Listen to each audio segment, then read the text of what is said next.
AATBirds Weekly Report is the Eagle news, notes, and analysis you need.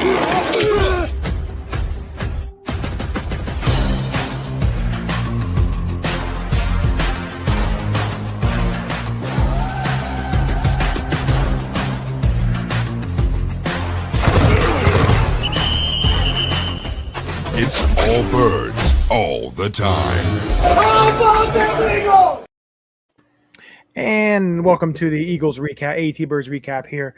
We got the Philadelphia Eagles escaping the Panthers 22-16, tying their franchise record, 9th straight victory, improving to 11-2 on the season. A little bit to get into on what we didn't like, what we liked. They avoided the trap game. It's what I kind of like to say on that aspect. Almost. But a tough game. And listen, you cannot take any team lightly in the NFL. I don't care who it is. For me, where there's stuff I didn't like, yes. Quarterback play was not very good at all, which you do not need to see late in the season here. But things that they know that they have to get better on. But, Chip, I'm going to pose you this question here. How frustrated was it to watch this offense when you see them running the ball the way that they're running the ball, to kind of take the ball out of Saquon's hands, and you're trying to throw the ball and you're taking sacks. It just seems like the offense wasn't on the same page. So how frustrating was it for you to watch this offense play today? I think it was a really bad game plan. What's been working for the Eagles is you let Saquon have, 15 carries in the first half, and he runs directly into the line, and he wears people down, and it's great. And then when the second half rolls around, they do the same thing, but those runs then turn bigger. He had 9 carries in the first half, and even like his first carry was great. Now it got called back for a hold, but I struggle to understand why the Eagles feel the need to outthink themselves sometimes. Now, after the game, you're starting to hear about A.J. Brown starting to complain a little bit and how we need to work on the passing game. And that's all true. I mean, we need to have some level of balance, but a win is a win is a win. But calling these quarterback keepers, I just think that the game plan offensively was not the right game plan. And if you remember, when we talked on Wednesday night, that was the thing that I was most worried about. I was worried that because the game plan was simple for this Eagles team. The Carolina Panthers cannot stop the run. They can't. So in order to get the win, you run the ball, and you run it a lot. And they did, but they didn't do it the right way. It was just came out with a win playing bad. Game plan. It was, they played poorly. Not the defense. Once again, not the defense. They were a little soft in coverage. They were a little soft in coverage, but I account that to Blankenship not being back there and McCollum being back there. Slay looked like he got beat a couple times, and then he came up big when it mattered. Well, Maddox made a couple plays. Bryce Young made a couple plays where they thought they had him kind of bottled up. He got out of it, lofted it up. Listen, the thing for Carolina is, Adam Thielen, played a very, very good. He's a veteran receiver. But the other thing was, a lot of the times when they were blitzing, they blitzed a lot. Bryce Young, they did a lot of blitzing. They were playing a lot of man coverage out of that blitz. Well, you can't really play man coverage you play a little bit off on the slot, which was Adam Thielen, which he was able to sit down and he was able to get some, open lanes there for Bryce Young to throw to, which he did, which he converted a number of fourth downs, throwing to him. So, you were playing a team in the Carolina Panthers that had 1-0 to lose. They were going to throw everything at you, and they're a football team that they went down a whole bunch of times when they probably shouldn't. When the analytics said don't. And listen, the Carolina Panthers, they're a team that's been playing very well last month, a little over a month. They took the Kansas City Chiefs all the way to the end. They took the Tampa Bay Buccaneers to overtime, which they actually should have won that game, but a fumble. Unfortunately, they didn't get the win on that. But they're a team that they're not. They took us all the way to the end. They're a team that doesn't. And this has been over the last, month or so. This is a team that doesn't stop fighting. So, I mean, look, I know I gave a ridiculous score prediction. I think that was just hopeful because, we matched up really, really well. But look, things happen. But the biggest thing is that they have got to find a balance where it's not Saquon like driving this team to victory. Jalen Hurts, I mean, 108 yards is really not okay in the NFL level. You got to get more points than 22 against an injury decimated Panthers team. Yeah, and listen, should they add more points? Yeah, I think that's that's key.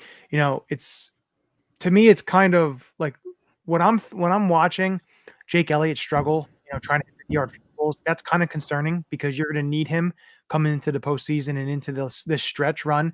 You need big time field goals hit, and hopefully he gets himself. Listen, kicking all around the NFL right now is a struggle. It's weird. It's been kind of really up and down, and mostly down the last couple of weeks. So hopefully he gets that kind of reared. Its ugly head back to kind of the kicking of he's got the yips right now, and it's problematic. But they got to figure it out. Yeah, they have to figure it out, absolutely. And I think like looking at the defense, like Zach Bond's freaking unbelievable. 11 tackles, a sack, 3 tackles for loss. He's just absolutely unreal, the type of play that you get out of him every week. Jalen Carter had 2 tackles for loss. They didn't get as best a pass rush. Like they were getting there, they were getting pressure, but Young was able to kind of get out of there. They only had 1 sack, which was Bond's sack. Gardner Johnson had an interception, which was a nice interception at the time because they were able to score before the half. So that was a big time, and he was super beat up in the game. He went out twice on some hits. He had a concussion protocol, and then he had another hit to that. So he went out a couple of times. He was big time beat up. But like when he went out the first time and I saw Avonte Maddox come in to play safety, I was like, oh boy, please no, I don't want to see that. But yeah, I was worried. I was worried. But listen, like the defense, what they're supposed to do against a Carolina team that really isn't potent offensively. Like Chuba Hubbard is their only, weapon in the backfield because, Brooks and then their other guy, Blackshear, the 2 running backs got hurt. So it was just Hubbard basically was the only back. So he was, running the ball. And I think something with Carolina to really look at, as it goes forward here, their offensive line, they're building something on the offensive line there. So they're a team that in years as we go down, they're going to be a team to be reckoned with in the NFC South, which is not a very strong division. But, the Eagles, they weathered the storm and they escaped the trap because this was a classic trap game. You have a huge physical matchup last weekend against the Baltimore Ravens, and then you have a physical team, a big-time opponent coming in next week in the Pittsburgh Steelers. This was a little old Carolina Panthers sandwich right in the middle there, a team that is playing some good football the last month and a half of the season. So, you were able to. Yeah, but a team that, yes, they've been playing good football, but, like you said, Chuba Hubbard is one of their main weapons. And I know that because I have him on 2 fantasy teams. So I know his worth, and I've been following his worth. But besides that, you can't take any team in the NFL lightly. Right. You've got a quarterback who has to jump to, see the lanes. You've got, Adam Thielen as your really only weapon receiving the ball. I mean, the injuries that the Panthers had, the rookie coaches, there was just so many things that says, that, again, you can't take any team lightly, but this should have been a game that wasn't this stressful. Yeah. No, it shouldn't have been stressful, but, we were kind of, a little spoiled the last couple of weeks watching them play and watching them, decimate teams. And defensively, I mean, this Eagles team still did a good job, because defense translates in all weathers and all time zones. Cooper DeJean, looked a little more like a rookie today. I think the tackling was a little shakier than it's been over past weeks, but those are things that you can clean up. They still held them to 16 points, and it was the defensive side of things. They won the turnover battle. I mean, it looked good, but they've got to be able to put up more points. It has to happen. No, they need to be putting up more points. And, the way they have to do that is to be able to, extend drives and to be able to keep going and not taking sacks, not committing stupid penalties. There's these things that, we have to have happen. Plus, they have to get out of the gate a lot faster than that they've been, because sooner or later it's going to come back to bite you. You have to get out of the gate and score early. Put a team on their heels. And that's the thing that, you want to do, especially with the defense that you have. You want to put somebody, go up 10-0 early in the game and be like, okay, now your defense gets to go, up against them. It's just, you want to see that. And you're just not seeing that right now. But, they have a tough matchup coming up. And listen, Jalen Hurts has to play a lot better football. You have to stop holding the ball as much as you are. They need to be able to execute, whether it's feeding AJ Brown early, getting him in a rhythm, getting Devontae in a rhythm, doing that kind of stuff. Give it. Grant Calcaterra had his first touchdown catch, which was great. The read there in the middle there, that was awesome. Blatant face mask call missed for him, which would have basically. I know in our chat we put up the I forget which one we did. It was the roughing the passer. Or the horse collar tackle. Oh, the horse collar. It wasn't a horse collar because, you have to actually pull him down by that, which he wasn't. But LASIK put out another post, which was the face mask. Yeah. And the ref was right from there. Our game. Like you're right there staring at it. And that was a huge play, which could have been even bigger with, what happened with Xavier Leggett dropping the ball, which should have been a touchdown, right in his hands, dropping the ball. So luckily, that missed penalty call didn't come back to bite you, because the Eagles would have had a first down and they probably could have ran the clock basically almost out the way they were running the ball. I just think that, look, you're not going to dominate teams every single week. No, you can't. You see it every week.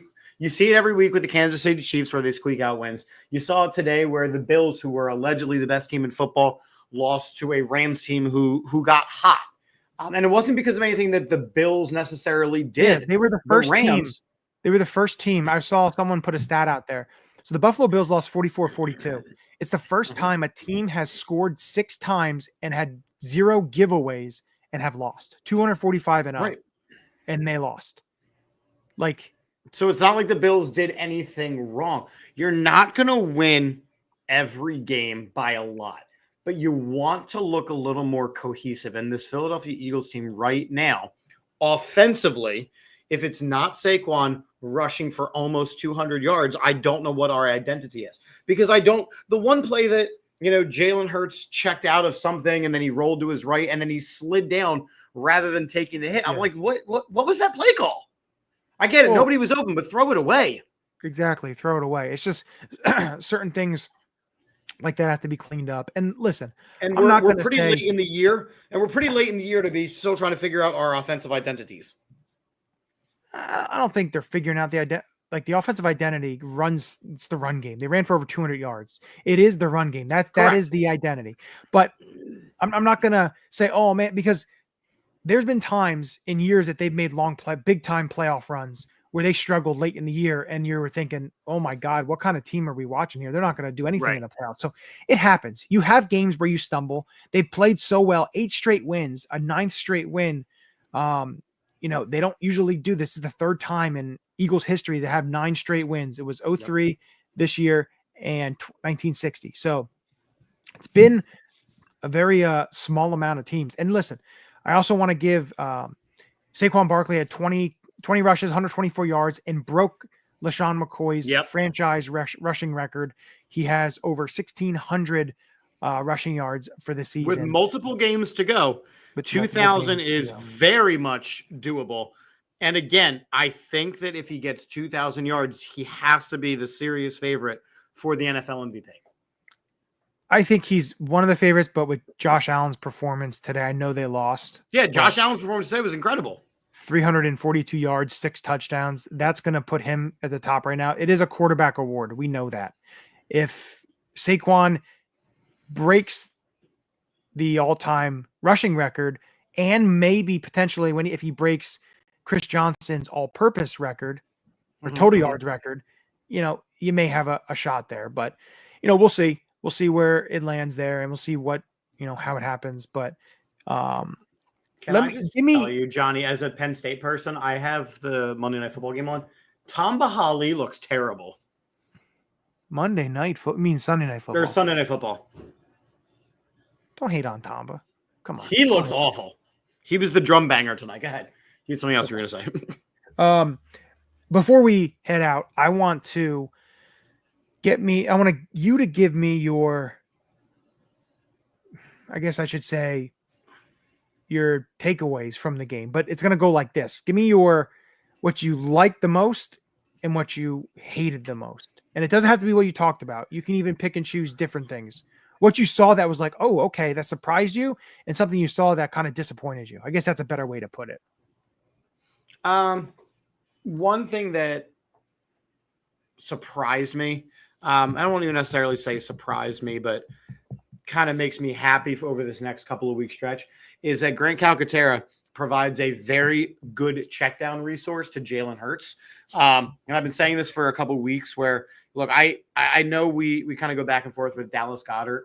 And that's fine. Look, Dallas Goedert is a very, very good tight end, but it just goes to show you that he is an expendable tool if a guy like Grant Calcaterra can step up. I don't think that he did anything, that Grant was unable to do anything that that Dallas Goedert normally does. Something that disappointed me, I mean, the Jake Elliott thing is really getting concerning at this point. He's got to get rid of the yips. He's got to talk to a sports psychologist. He's got to be kicking and kicking and kicking. I mean, that's a field goal on home field goal. And I get it was an over a 50-yarder. But as they said, right as he wound up, he's yet to hit an over 50-yarder this year. So he's got to get it figured out and quick, because those are going to start to matter as the season starts to wrap. Yeah. So for me, like, what surprised me, Tristan McCollum, like you didn't hear him all that often, which is good. It's a good thing. It surprised me. Grant Calcaterra was that surprise. I didn't want to do the same thing. I'm going to go a different route there. Tristan McCollum, he's a good player, especially when, you just don't know when you have safeties, you need at least three, when you really look at this. And Sidney Brown didn't play either tonight. I mean, that was Sidney Brown did with a knee, and that's kind of concerning. So hopefully everything's, okay on that aspect. But it seemed like Tristan McCollum kind of jumped him anyway, because when Reed went out against Baltimore, McCollum was the first one in. So, right. It's good to see him because, undrafted free agent, he's got a big body, 6'3" safety. So it was good to see him play. And listen, you didn't have no penalties on him, stuff like that. The disappointing aspect, of course, Jake Elliott is disappointing. You kind of took both of mine, but not great minds or something. Another surprising one that I'll throw out there too was the Eagles' run defense on Chuba Hubbard. Chuba Hubbard is one of the best backs in the league, and they only held him to 3.5 yards a carry. So, that was great to see. And he, I'm pretty sure, and I'm checking this while you finish up your point. I'm pretty sure Chuba Hubbard got more fantasy points than Saquon Barkley today. Yeah, because he had a touchdown. Chuba had 20. Saquon had 16. Yeah, because Saquon missed the touchdown. But my disappointing one, I would probably say, all in all, the pass offense. The AJ Brown, not like AJ and Devontae. AJ Brown's got to shut up in the media. That's the only thing that I think can really derail this team is outside influences. Yeah, I think media is going to take it and spin it, worse than it really is. No, he flat out said stupid stuff. Yeah, but he said passing, meaning the pass game. It'll get cleared up. No, I'm not worried about it. It's a frustrating game all in all. There's frustration. They're going to see it on the film. They're going to get it corrected, and they're going to go into a huge game, Battle of PA here against the Pittsburgh Steelers. Come on Sunday, 4:25 on Fox. So it's going to be a tough matchup with Tom Brady in the house, because that is going to be a great, great game.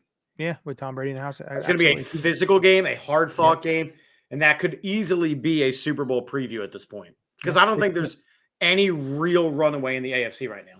Yeah, it's going to be an interesting matchup. It's going to be a fun one. And we'll be back on Wednesday night to break it down in the preview show. It'll be myself, Chip, and Mike Bauer is going to join us. So we're going to have, a trio to break that game down. That game down. That anyone could have. The three best friends that anyone could have. Well, I had to call some reinforcements because over the weekend, Chip almost put himself on the IR. So he Clark Griswold himself through the attic through the floor. So yep, yeah. I now have I have church ceilings. They're holy. Yeah. Like Swiss cheese. Oh, so bad. Yep. But with that, as we always do, we end it with a 2 words, a 11-2 version of, they clinched a playoff spot too. So it's the playoff clinching 11-2. Go Birds. Go Birds. This is Matt Ware. Hey, for all the Eagle content you need, go follow All About the Birds. They do a damn thing. Check them out. Hey, Eagles fans, I may be in Tampa, but I know where to find the best Eagles content out there. Check out my friends at All About the Birds. Philadelphia, what's up? This your boy Freddie Mitchell, a.k.a. Fred X. It's all about the bird. All birds all the time. All birds all the time. All About the Birds provides you with weekly analysis, game recaps, informative interviews, and it's all birds all the time.